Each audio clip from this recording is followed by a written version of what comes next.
Good afternoon. Welcome to the Visual Workplace Visual Management Series webinars. My name is Rhonda Covera. I'll be presenting for you today. I'm here with Mark Thompson, who's going to be driving things on the back end. Hello, everyone. I want to thank everybody for taking some time out of their day to learn a little bit more about visual dashboards. This is one of my favorite webinars. I really love talking about KPIs and measurements and ways to better implement visual dashboards into our daily lives. So I'm just going to give you a little bit of overview on how things are going to play out for today. The webinar should last about 40 minutes, and then we'll have some questions. And I'm going to let Mark tell you how we're going to navigate the questions. Yeah, absolutely. So the best way to do that is on the right-hand side, you should see a panel that can come on out, or it might be displaying permanently out on your screen, or it could be at the top, depending on how you're viewing this webinar. But if you go to that panel, it'll slide out, and there is a section for questions as well as chat. Feel free to ask in both sections. I'll be monitoring both, and we'll answer them at the end of the webinar. Okay, perfect. Yeah. Again, one thing to keep in mind, if you're making any notes, we will make this presentation available to all of the attendees, so you don't feel like you've got to write a bunch of things down. We'll send all of the attendees probably on Monday a link to a landing page. And on that landing page, you'll have a link to listen to audio and video simultaneously, and then you'll also be able to download the actual PowerPoint presentation itself with all of the speaker notes. And I really encourage you to use this information. If you find it valuable, please feel free to integrate it into your own training materials or to share it with others in your organization or your network. Again, we're very blessed. A lot of the images that you're going to see are things that were generated through some of the coaching that we do with our customers and some of the things that they've done on their own. And so when we started to collaborate and collect a lot of this information, we thought, gosh, there's really a lot of great content here. We should really be sharing this with others. And that's really where we put together this visual management series. And we'll talk a little bit more about, there's 6 webinars in that series, and what we're doing is we're offering one each month. It was offered the last Thursday of the month, but with holidays, and we've got a lot of holidays coming up, between Thanksgiving and Christmas, we're actually going to switch that and do it on the first Thursday of the month from here on out, between now and the end of the year, just to avoid the conflicts with holidays. So again, we'll get started, and I'll run you through some examples and some ideas that you might be able to utilize in your facility. Just to give you a background, a little bit about Visual Workplace, in case this might be the first time you're attending one of our webinars. We've been working with our customer base, mostly manufacturers, for 20 years and providing visual communication tools to manufacturers. It started out, our first product was our mobile in-house sign shop, and that's really a tool that a lot of companies will use to create their own signage. It really can be very impactful in Kaizen events. It will save you about 70% of the cost if you have the resources and the desire to do some of your own signage, because we'll provide the training and tools and supplies. If you're not so interested in doing your own signage, we can certainly do that for you, and we do a lot of custom signs and banners. And then we also have a line of products that are very useful continuous improvement tools that help with safety awareness and visual communication. So today we're just going to focus on mostly the visual dashboard communications, and you'll be able to see some examples that we have coached some of our customers on, and some things that they've done themselves. So again, it's all about keeping score. And for those of you who might be involved in a lean journey, a lot of companies will start out using, 5S as a way to create workplace organization and really start to try and communicate visually. But once you've stepped through the 5S process, we really want to look at visual management and how to communicate data so that we can drive improvement. And so today's webinar, we're going to start and we're going to talk about some strategies that you can use for creating your own internal dashboards. And you might think, gosh, it's so simple. We just, talk about it. We have a need. We, find a way to create it and implement it. But I'm going to give you some other things to think about that might make that process more effective. And then we're going to share with you some best practice examples. And these are going to be things like you see here, ideas that our customers have put together. And hopefully you're going to be able to glean some ideas from those examples. And then we're going to wrap it up with some tools and products that you might be able to utilize. And again, we're going to probably run that about 35, 40 minutes, and we'll keep you moving because I know everybody's time's very, very valuable. So really what we want to start to talk about is we want to plan the rollout. So oftentimes I'm walking through facilities and I will see so many different visuals that might be obsolete or not used any longer or out of date.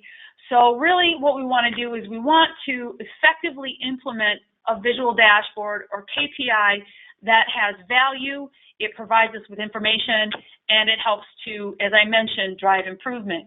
So when you start to think about implementing a visual dashboard, what I really want to encourage you to do is plan that rollout. And we're going to talk first by going out and seeing where this information is gathered, who's going to be gathering it, what is going to be the impact. Because again, we're collecting data can sometimes be a little bit disruptive to those in that work area. So again, we want to go out and we want to see who is going to be impacted and really what our observations are. Next, we want to talk about, who cares? Well, when I mean who cares, it's like, who cares about this data? There's got to be an impact within your organization for somebody to want to look at the data, evaluate the data, and then try and implement some type of corrective action or continuous improvement. We want to make sure that we design our KPIs and visual dashboards for change, and we're going to give you some discussions about that. We want to incorporate training so that when we roll this out, everybody understands what their roles are in helping us collect this data. And then we want to create feedback loops so that we can evaluate and make sure that the objectives that we set out to meet are being met and that we don't have to make any tweaks or any changes as we step through. So I'm going to take you through each one of these categories in a little bit more detail very quickly as we get started on this webinar. So as I mentioned, we talk about going to see, and we want to go where the work is done, and we want to try to understand what we're trying to achieve. And those sometimes are really important steps before you get started because we want to make sure that the information we're collecting is valuable. We also want to make sure that the data is readily available. We may think that data is in one place when it really can be collected more efficiently or more effectively in another place or through another process. So again, that's important for us to evaluate as we're stepping through the planning stage of our visual dashboard.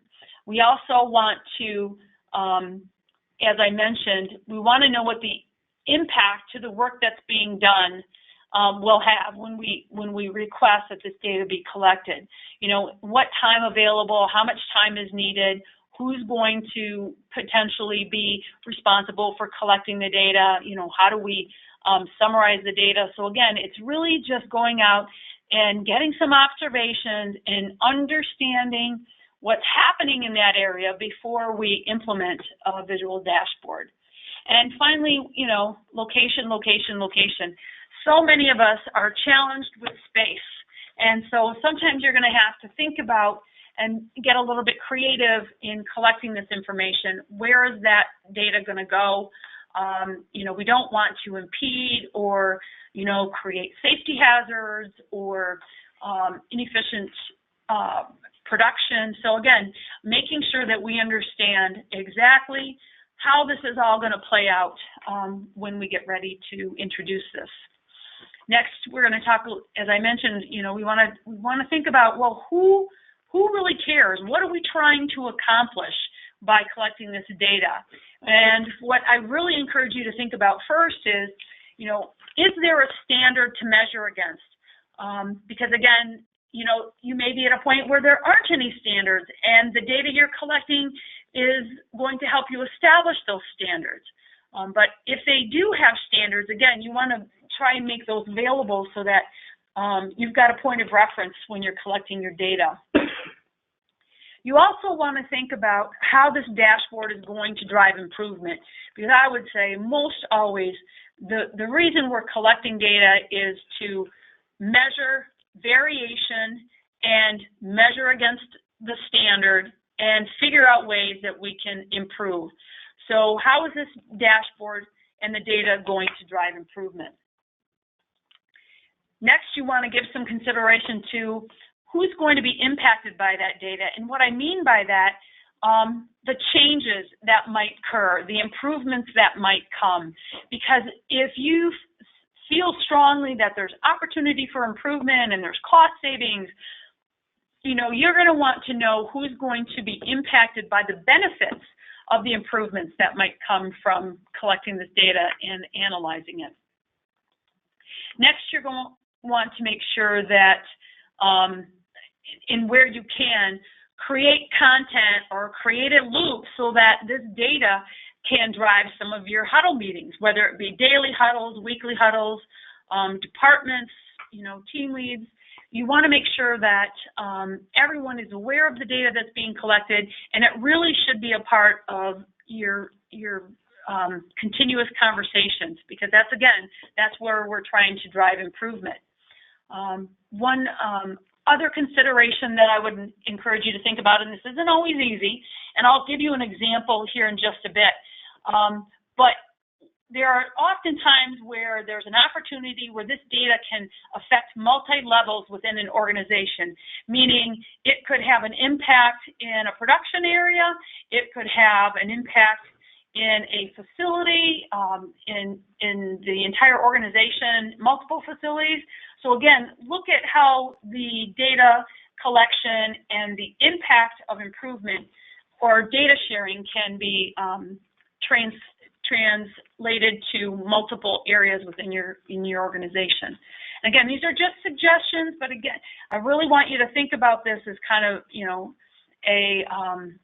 a rollout plan, and you want to try and be as prepared, anticipate all the things that might go wrong, and really collect some of this information so that you can really sell this, because you really have to engage those that are going to collect the data for you to help you and support your cause. And so understanding and being able to answer these questions to those that ask can be very important. Next, I want to talk a little bit about designing for change.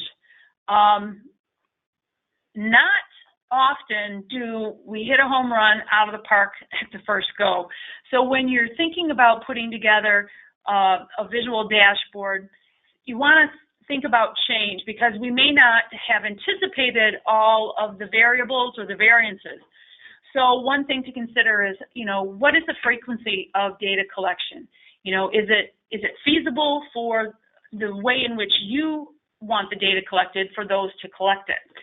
We also want to make sure, what will we do if we need to change the dashboard? So sometimes you may do something more in a temporary situation to give some testing and reliability to the dashboard in case you need to make changes so that you don't incur a lot of costs. You also want to give consideration to whether or not the construction of this dashboard needs to be static or electronic. How will you archive the data? Is that even necessary? So again, there's always multiple ways to construct your dashboards, and so you want to give consideration to both options. And then you want to also, excuse me, what are you going to do, as I mentioned, archiving the data? What are you going to do with that? I have companies that, now that everybody has cell phones, they used to, transcribe things that were written down, and now everybody's got a cell phone. You can take a photograph, you can scan it, you can, translate it into reports. those types of things. So you want to give some consideration on what you're going to do with the data. And in some instances, you don't need to archive the data. You know, it's more real time. It's designed to give you immediate reaction to problems or abnormal situations. So archiving may not be a very necessary item, but definitely something that you do want to give thought to. Next, we want to talk about training. And once we have mapped out, you know, all of the things that we just discussed with regards to understanding the frequency, where things are going to be located, who's going to be involved, what the outcome should be, we need to then translate everything that we have tried to learn and discover and share that with those in that particular area. And so that's where we really have to do a little bit of marketing and be prepared to talk to those that are going to be participating in the data collection so that they understand what the goals are. And being able to explain what we want to achieve, you know, who's going to be responsible, you know, when things should happen. Those are all very important considerations that you need to make and be able to share with others. Again, sometimes I've seen where companies, if your team is spread out, you can utilize web meetings to share some of this data, and that's where you know, we talked earlier about archiving. That's where you may have a need to share that on a larger scale. But again, you're going to want to, once you've mapped out all the details, share that with the team that's going to be impacted and participating so that they understand what the goals are. And if you do a good job explaining that, they're going to be the first ones to tell you where things might need to change a little bit or be tweaked. And, you know, it really helps you become more efficient in trying to get this right the first time. Next one thing I want to wrap up with is creating feedback loops. And this is where I think a lot of companies fall short.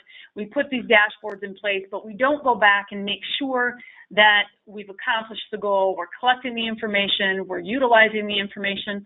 How many times have you been collecting information for a period of time and somebody says, well, we don't need that information anymore, but we're still collecting it. So you want to make sure that you create feedback loops. You ask the people that are collecting or analyzing and making sure that we're still on track with what we're trying to achieve. You'll want to figure out what that time frame for evaluation is. Maybe it's a week, 30 days, it's a quarter, but again, don't just let this thing, throw it out there and just let it run. Make sure you're coming back and you're evaluating. And again, you know, we want to make sure that we're meeting the expectations that we set out to achieve. And how can we summarize the data to evaluate that? Because what we're really trying to incorporate here and determine is whether or not there's any changes that needed to be made. And again, it's a baseline for improvement. So it's senseless to collect data that isn't going to drive improvement. And so you need to constantly go back and make sure that we're still on track with everything that we've set out to achieve with our visual data. So again, that's just kind of a highlight on rolling out or planning your rollout for your visual dashboard. And it sounds like it's a lot of work, but it's really not. You just want to make sure you're prepared, you've covered all your bases, you know what your expectations are, you've engaged others, and you go back and check to make sure everything's on track. And so again, if you can take the time to do this, I think you'll be very, very successful in your rollouts. And again, we want to create change and improvement, and the data that we collect will really have an impact on that.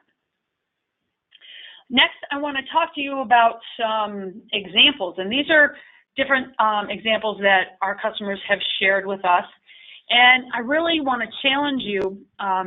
It's usually pretty obvious that we can use visual dashboards and scoreboards in our manufacturing processes. You know, we're collecting information about the products that we make, the tack times in which the products are made, the quality of the products, the delivery, those types of things.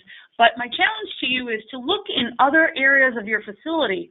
And like you see here, we show an example for a mold storage area in manufacturing, but maintenance in your warehouse, quality control, There's lots of different areas in, shipping and receiving where metrics can be utilized to help us, evaluate our standards and improve. So again, look for opportunities to utilize dashboards beyond just your manufacturing processes. And so again, I want to share this with you. I thought this was kind of funny, and if you have teenage drivers, you'll find this very applicable. When designing your dashboards, I really want to encourage you to push yourself and your team to build some creativity in your dashboards. And you can see here, this was pretty creative. You can't get the automotive manufacturers to incorporate this into your vehicles. It would be kind of nice if we could. But what I really want you to think about is dashboards can come in many different forms. They're not always a dry erase board with some stripes and a marker to collect some information. So I'm going to show you some different ideas for creativity with dashboards, and hopefully that'll resonate. And I think the more creative that you can be, the more engagement you'll benefit from the team and the others that are participating in the data collection. Here's an example.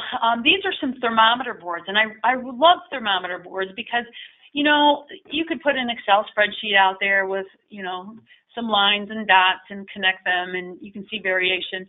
But thermometer boards can be very powerful and very visual at a glance. And you can use, color to incorporate, when you're in a positive area or an area of caution, those types of things.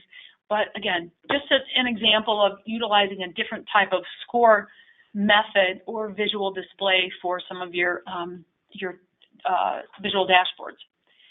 And this one is probably the most creative dashboard I have ever seen. This was in a Toyota material handling plant in Indiana, and their scoreboard is really Safety Sam. And when I was walking through the facility, they were putting a red hat on Safety Sam. The hat he was wearing prior to me walking into this area was a green hat, and Safety Sam indicates whether or not there's been a recordable injury in the plant that day.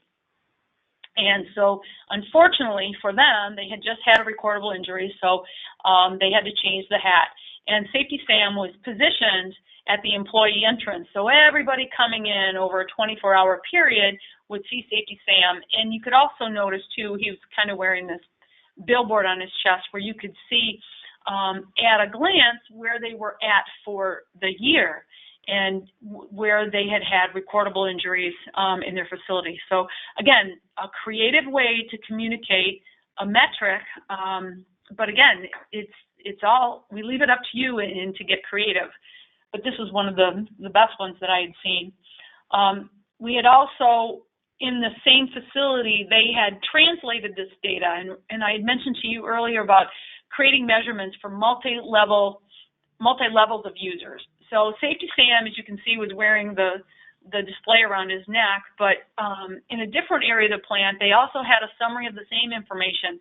It was presented differently because what it did is it allowed the operations team to see where the recordable injuries had happened. So it's the same information, but it's just presented for a different audience that has a different need for knowing different information. So again, this is an example of showing you how to translate that data for different users. Here again, this was at the Toyota facility as well. We were walking by, and this area that you'll see behind this lift truck was their finished goods area. And what they had done is they had used colored cones to place on the vehicles, or I'm sorry, on the lift trucks that were inspected and needed some type of repair, or there was a quality hold or something. But what it did is it helped the operations team to understand which department was responsible for which repairs. So if there were 3 red ones and a blue one and 2 yellow ones, you could tell which departments were responsible for those, and they knew which color that was associated for each area. I went back a couple of months later, and they had made it a bigger improvement. So this is the same information that, you saw previously, but what they did is they were able to quantify the number of lift trucks in that area, and then they also identified which departments were responsible by color. So again, it just made it more efficient. They had a key there to the left, and this is what I mean when we talk about feedback loops. When you have KPIs in place, you want to go back and say, okay, did we hit it? Did we, answer all the questions? And again, you'll find ways to improve your KPI boards if you create those feedback loops and keep circling back. In this next one, this kind of looks like a mugshot, but it's really not. One of the things that I wanted to point out here is in this particular facility, this was a Nestle Waters plant, and what they had done is they had put a board owner on every visual dashboard in their facility, and that board owner, I can't say that very fast, was responsible for making sure that the data was kept up, that it was maintained properly, it was being used properly. And so you can see here, Angelo is the person responsible for this work order request board.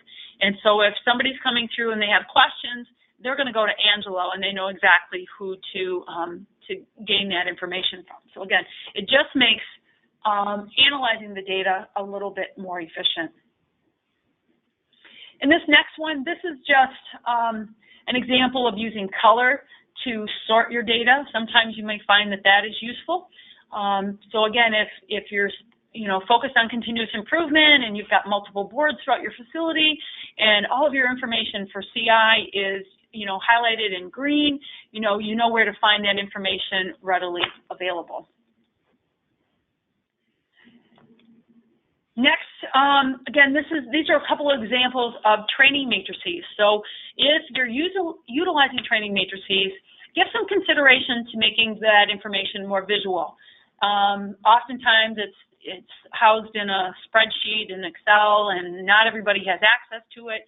But you might find, that you get a little bit more engagement from your team if it's visual, and they can see what their progress is, and it really gives them motivation to work towards learning other things in your facility. So again, think about making that a little bit more visual. This was a really fun dashboard. This was a themed dashboard, but they used, they were really loved golf. And so what they did is this is a production dashboard. So as products are made, golf balls are loaded into the pipe, and you could see exactly, if you were par, under par, over par. So again, they just used a different type of scoreboard, put a little bit of fun and creativity into it.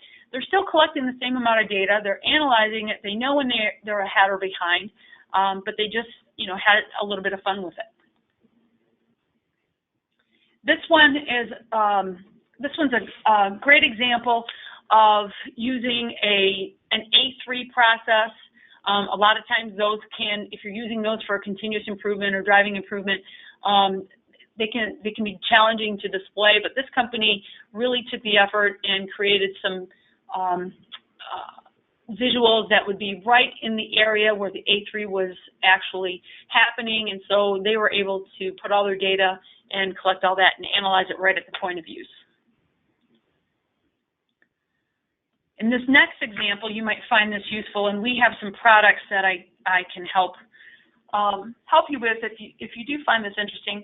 I've seen in some facilities where they may have KPIs displayed, and for those KPIs that are meeting the standard or are within the parameters, they'll put a green border around that KPI or that metric.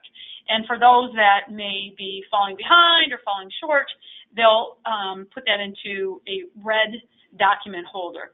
So again, it really just drives you to look at the things that are abnormal as opposed to sifting through the normal data trying to find the things to focus on.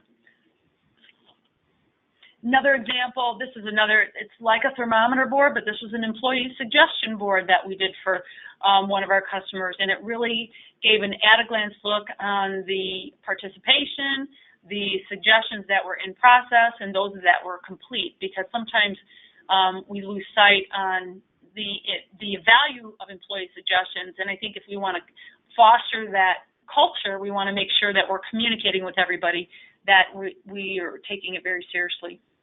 Again, some more KPI boards. We're doing a lot of these boards that have the days of the month, and so you can mark off, for the safety, for example, for every safe day that you have, you can just mark that with, a green highlighter or green dry erase marker. Again, with quality, when you've got no quality alerts or some type of information that you've been successful with, again, you can use these KPIs for displaying either at a department level or a facility level some of the important KPIs that might exist. We also look at, some of you might be engaged in leadership accountability, leader standard work. Here's some examples of trying to create that transparency with everyone on the team. What is my leadership working on? What's the status? And, so you just create more communication on the things that everyone is focused on. Again, just another example. This is one of a Gemba walk. If you're using Gemba walks in your facility, we have a couple of different Gemba KPI boards that you might find interesting, where you can place that at all the Gemba walk points. And again, it's a place to collect information, who's participating, what are the observations, and what's the next step. Because we really, it doesn't do us any good if we just, collect information if we don't analyze it and try to implement improvement. I think in this last one, just an example of a mobile mini business unit board. You may be using those, but again, it's trying to put all the information from one area or one department, and so that everything can be seen visual at a glance. This might be part of your Gemba walk, as part of evaluating some of this information. But again, you want to make sure you're evaluating the abnormal information, even though we are collecting data on multiple different KPIs. So now I'm going to take you through some of the products that we have that can help support some of the things that we just talked about. We're going to talk about first dry erase boards themselves. We've got a couple of different options. We've got some framed and unframed options. And what we're finding is a lot of companies are really inspired to make their dry erase boards look more professional. So they're not hand-drawn. They don't have, tape on them that's crooked and worn off. So we have a couple of products that we can do some printing on for you, and I'll share those with you in just a moment. Again, just to make those a little bit more professional. If you're short on space, we've got some information centers that can help you consolidate that space, but still allow you to create or to share your KPI information. We do a lot of custom dry erase boards, as you can see here. The Temper Sealy one, that's one of the 16 gauge aluminum that we do a direct print on. And we use overlays, so we can do a lot of different variations for your dry erase boards. In this next one, if you don't need a a magnetic application on your dry erase boards, we have some inexpensive problem-solving boards that we use on acrylic, which makes a really nice dry erase board as well. And again, we have some in our catalog that are pre-printed, but if you've got a metric board that you need, we'll do a custom board for you. We won't charge you more because it's custom. All of our prices are based on size and volume. So it doesn't matter what you want printed. It matters only what size you need to have the print on. If you're looking for some mobile applications, we have some mobile boards available. They're very sturdy. They're ideal for a manufacturing environment. There's a lot of mobile dry erase boards that I see online. Sometimes you can find them at, Global Industrial or Granger, Uline, those types of places. But none of them have the durability in the design that these have, and they last a tremendously long period of time. And we can do some graphics that can really help you make those look great. Next, we're going to talk about overlays, and this is where we're going to talk a little bit more about graphics. For some of you, you may already have dry erase boards in your facility and you don't need any more, but you still might like to have some graphics on those boards that look professional. So we have a product called our dry erase overlays, and what we do is we print on a thin polycarbonate film, and we print on the reverse side, and we frame it with a magnetic frame, and then it sticks right to your dry erase board, and you write on this surface rather than writing directly on the dry erase board. So it just gives you some options. These are inexpensive, and what's nice, when we talked earlier about design for change, these are inexpensive. So if something does change and you decide to collect different information or not collect that information at all and collect something different, these can be replaced and reprinted fairly inexpensively. Next, we're going to just take you through a couple of dry erase board accessories that we have that might be useful to you. If you're looking for just a quick and dirty dry erase board, we have our quick grids, and they come pre-made. They're grids, and they're either adhesive or they're magnetic, and they'll stick to your boards, and you can cut out the lines to make your cells larger, but again, it's quick and dirty. So if you don't want to spend a lot, and again, we talked about maybe doing something temporarily and collecting your information so you're really sure on what you're going to do, these might be a really valuable product for you to put on your dry erase boards to frame those out. We've got an assortment of magnets and push pins and document holders. We talked about putting a frame around your KPIs that are in abnormal state, and maybe framing those that are, I'm sorry, I said that backwards, framing the abnormal KPIs in red and maybe your normal KPIs in green as an option. Then we're going to take you through, again, just to kind of wrap things, bring them a little bit closer to the end. We want to utilize the dashboards to expose opportunities for improvement, and that's really the motivation. And if you follow this process that I mapped out for you earlier, I think you're going to be very successful in collecting the information and achieving the goals that you want to. If you're looking for a deeper dive about KPIs, here's a couple of references for you. Both give you a little bit deeper dive in not so much how to construct your KPIs, but what KPIs should you be focused on. And you'll find some information here in both of these links. Industry Week, if you don't already have a subscription, they have a weekly, I'm not sure if it's weekly, I'd have to look at that, but they have a continuous improvement newsletter that they send out on a regular basis, and this is where I find a lot of these articles. So if you're looking to expand your knowledge, share information with others on your team, I would really sign up for the Industry Week Continuous Improvement, and they have a bunch of them that you can sign up for, so you don't want to get bombarded. But the Continuous Improvement newsletter, I tend to find a lot of useful information in. Next, I wanted to just summarize for you the webinar series that we're talking about.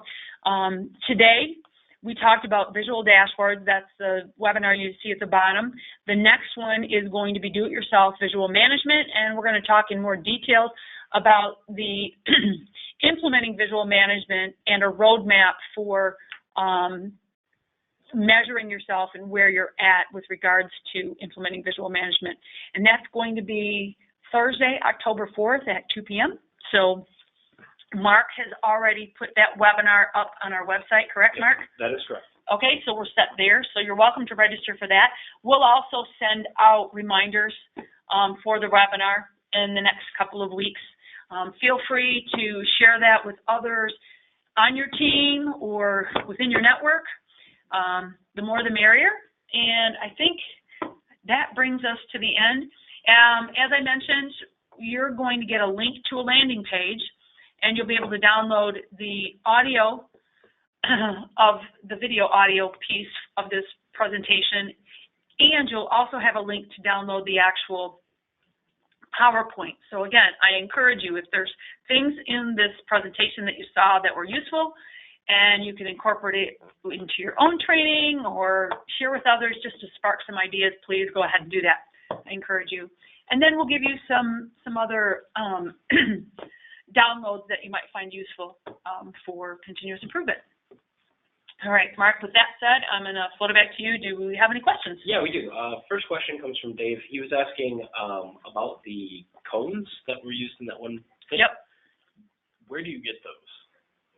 We actually have some, and we started carrying them because I started showing that picture in these webinars, and somebody's like, well, you know, you show the picture, but how do I get the cones? So we have some on our website and in our catalog, so we can definitely share that with you as a resource. And we've got some safety cones that are more for traffic, which those were not the ones that we used here, but we do have some. I think they're 9-inch tall, they're small, but they're all color-coded, so you can do some fun things with them. Sure. Mike asked the question, the board that had the golf images, yes. Where do you get the trees and animals that were used on that golf dashboard? The graphics? Yeah. Well, I'm guessing he was asking how are they made. So that customer has one of our mobile and house sign shops, and they had a very, very creative person on their team. So our mobile and house sign shop allows you to create graphics, and that's where you'll see they kind of put that together. It was multicolored, so it was a little bit more complex, but it certainly is very doable. But they made it themselves with our sign shop. Last question we have, it's by Amanda. Can you collect too much data? Yes. As I mentioned, that's why we want to create those feedback loops, because then if you're going back and you're checking and you're evaluating, you're going to find out if what you're doing is meaningful. You certainly don't want to collect data just to collect data. You want to collect it if you're going to analyze it and use it to improve. If not, forget it. Yeah. That's it for questions. Okay, great. Well, thank you so much for your time. I appreciate everybody taking a little bit out this afternoon. Hope everybody's going to have a happy September. It's hard to believe August is gone, but please feel free to come back and join us in October, and we'll talk a little bit more about visual management. So, thank you so much. Have a great day.